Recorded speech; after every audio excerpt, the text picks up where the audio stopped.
Welcome to my comedy club. Lego! All right, everyone, settle down. Settle down. The show's about to start 10 minutes early. Settle down. Settle down. There it is.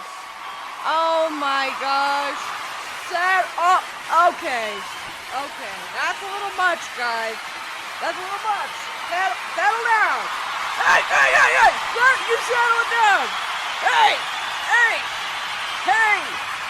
You settle those horses. Settle them.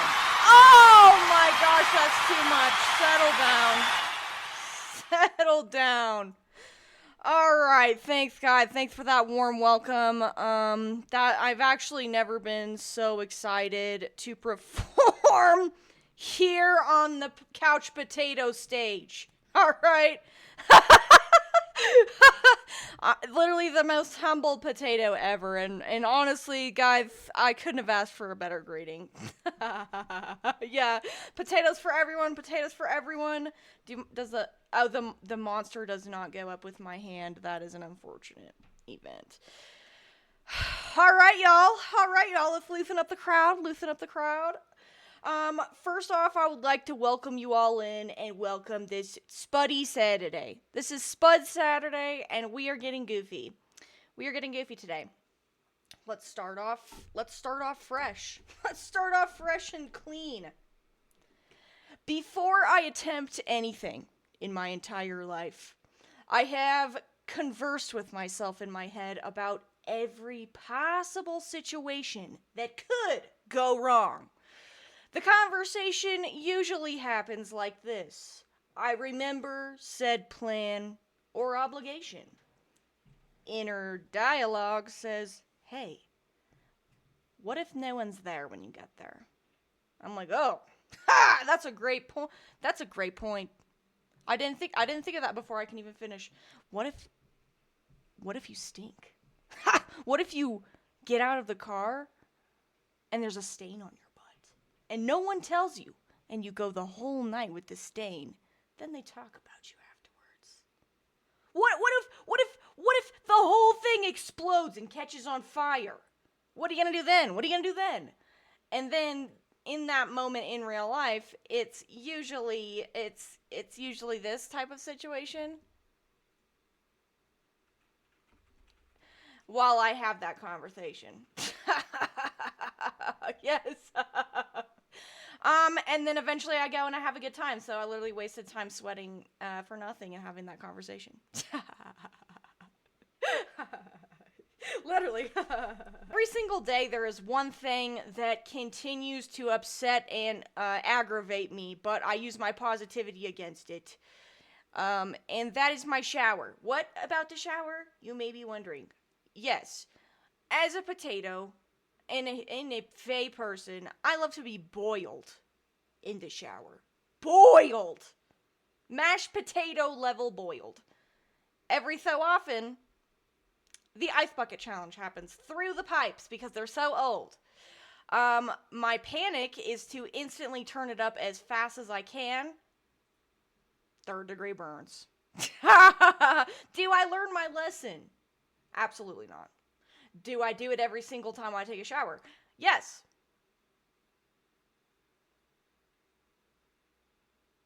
I have better jokes. Boo! No kidding.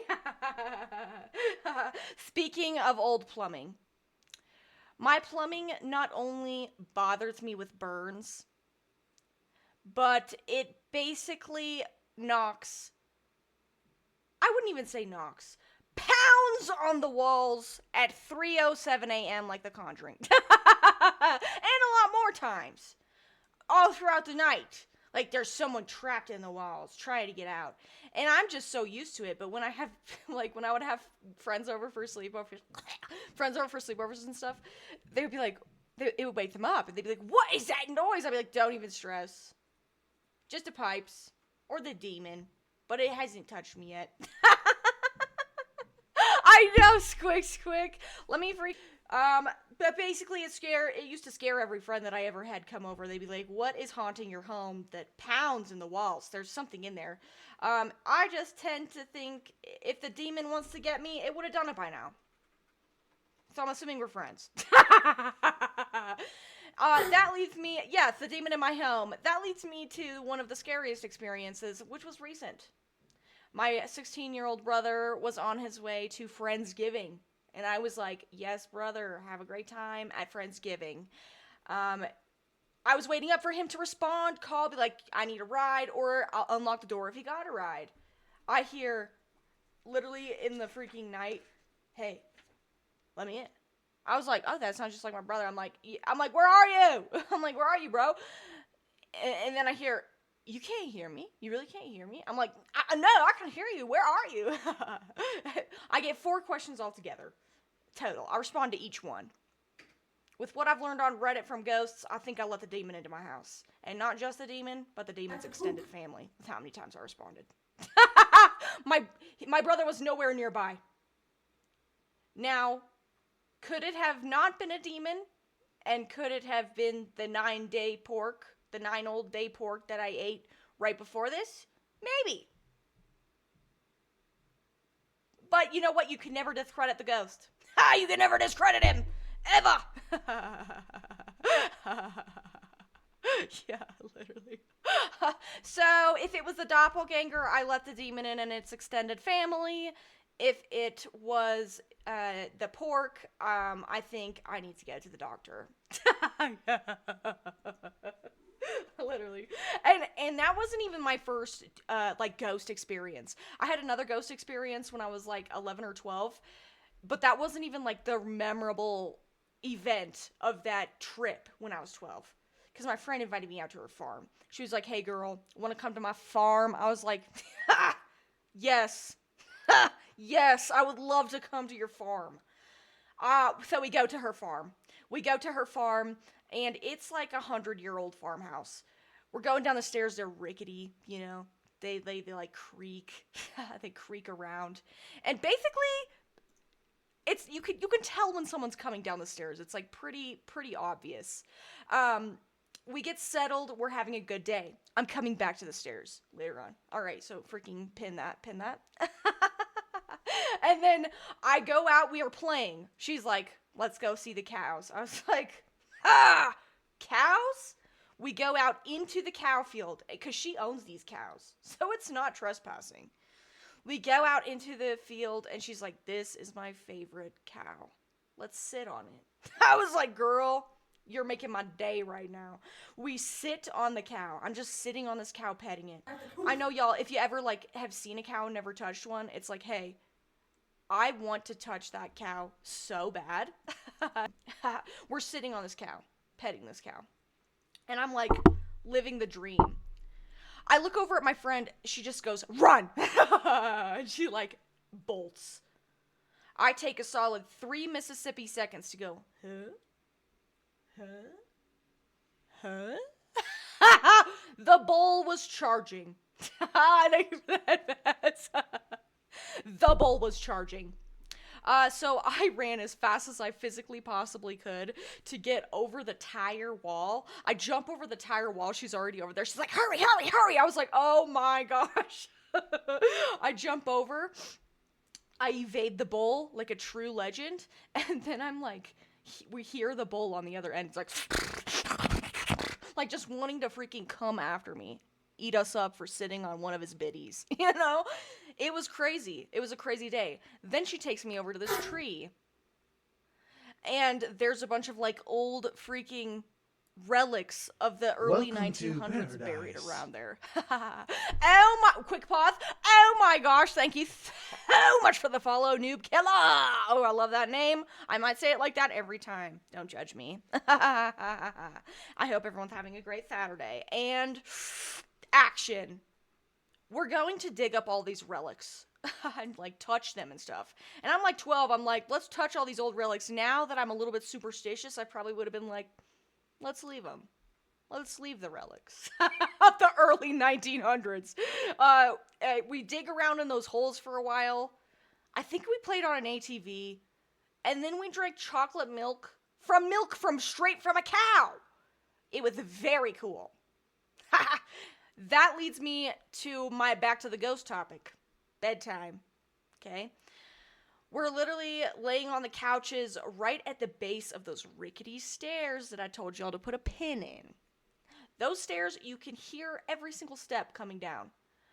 So I'm laying in bed, and I'm like, dang, I am, like, so tired, and I fall asleep. But then something awakes me, like a pressure on my chest. It felt like someone was holding my shoulders down. I'm not even kidding. I'm looking around. I'm like, why can't I sit up?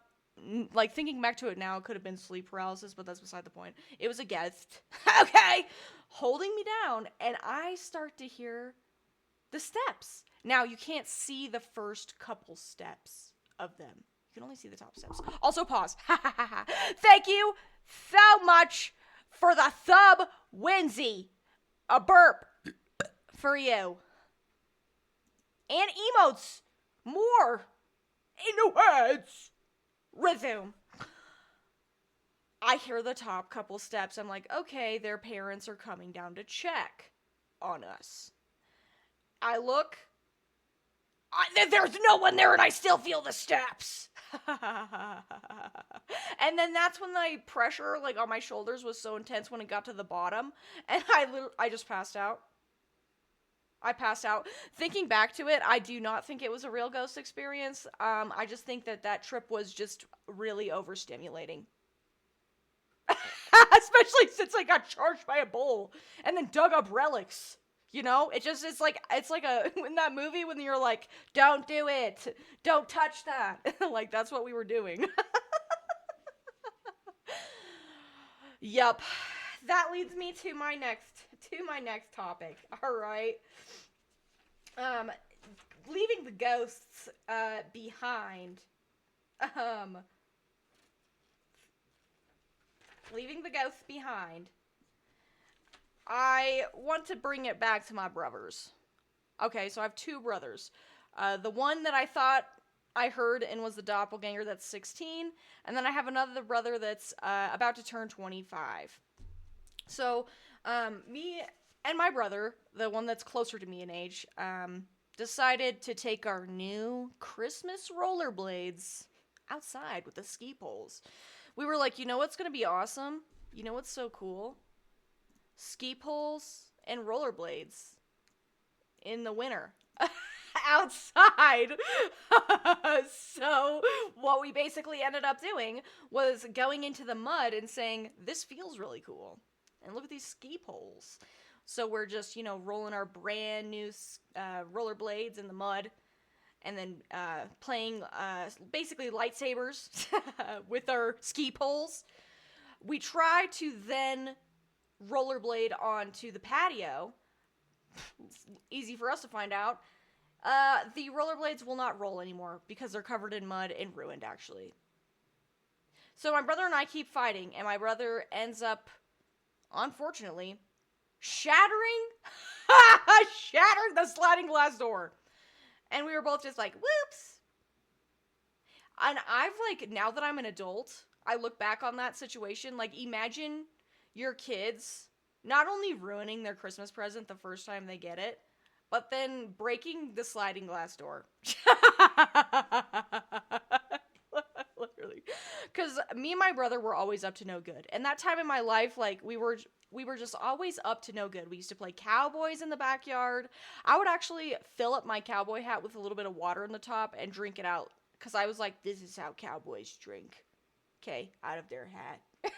And my brother was like, all right. That makes sense. And we used to also in the winter get all geared up in our snow gear and build like igloos and stuff. We would build igloos. And once we would get in there, like, it would be so fun. We'd be like, oh my gosh, we built an igloo. This leads me to the embarrassing part, where I convinced me and my brother that snow pants were doubled as diapers for the winter. And if you had to go to the bathroom, you could go in your snow pants and it would be fine. So there was a long period of time I just would go pee in my snow pants I would go, like, stand in the corner by the, like, in the corner of the fence, like, close to the house where no one could see me. I would pee in my snow pants. I'd like, my brother, he would be like, I have to go to the bathroom. I was just like, just pee in your snow pants, man. Just pee in your snow pants. Like, it's totally what they're for. And then there was one time when I went skiing, I was like, oh my gosh, I have to pee so bad. I literally peed in my snow pants again while I was skiing. And then a couple of months ago, I was telling my mom, I was like, Mom, like, you never addressed, like, my parents never told me that they knew I was doing that. I did that for a while. I'm not going to tell you what age. Don't worry about it. And then my mom was like, she goes, oh, I know. Oh, I know. Because she would be the one that would grab my snow pants and be like, why do they smell like piss every time? Why do they always smell like piss? And I was like, I have no idea. That's so weird that they smell like piss. I swear to gosh, I've done it like 20 times. I'm not even kidding. I'm not embarrassed about that either. Stop it! Stop judging me! I'm kidding. I'm kidding. But literally, it's been a journey. It's been a journey with that. With those. I have one more story for y'all. And it's about the time. It's about one of my favorite memories as a child. A baby doll. So when I was younger, I had this baby doll. Any normal child, you know, they're naming their baby doll, you know, baby, you know, Ava, princess, I don't know, some type of sparkle something. Some sparkle something, I don't even know. What did I name my baby doll? Crazy Baby. That's her full legal name. Crazy Baby.